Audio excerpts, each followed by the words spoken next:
গোপন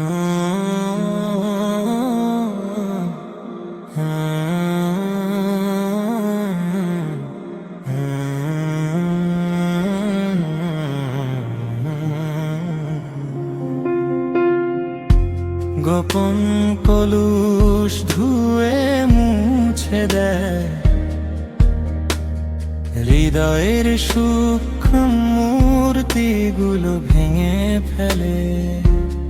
যতক্ষণ না অন্তরে স্পষ্ট হয়ে জ্বলে ওঠে আল্লাহ নিদর্শন, আর গাফেলতির সব পর্দা সরে যায় দূরে, তখন অহংকার কুয়াশার মতো মিলিয়ে যায়।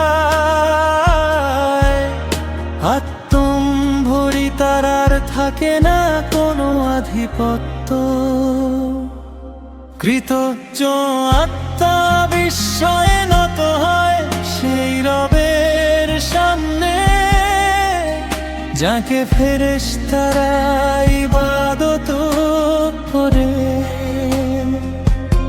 কৃতজ্ঞ আত্মা বিস্ময়ে নত হয় সেই রবের সামনে, যাকে ফেরেশতারা ইবাদত করে।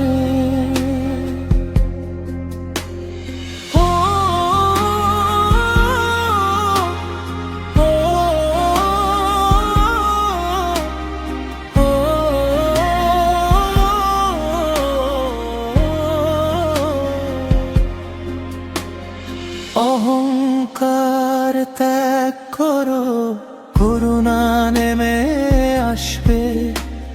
তৃষ্ণার্ত মাটিতে কোমল বৃষ্টির মতো সম্পূর্ণভাবে নিজেকে সঁপে দাও তার ইচ্ছার কাছে, কারণ সেখানেই পাওয়া যায় প্রকৃত শান্তি ও শক্তি। কৃতজ্ঞ আত্মা বিস্ময়ে নত হয় সেই রবের সামনে, যাকে ফেরেশতারা ইবাদত করে। কৃতজ্ঞ আত্মা বিস্ময়ে নত হয় সেই রবের সামনে, যাকে ফেরেশতারা ইবাদত করে।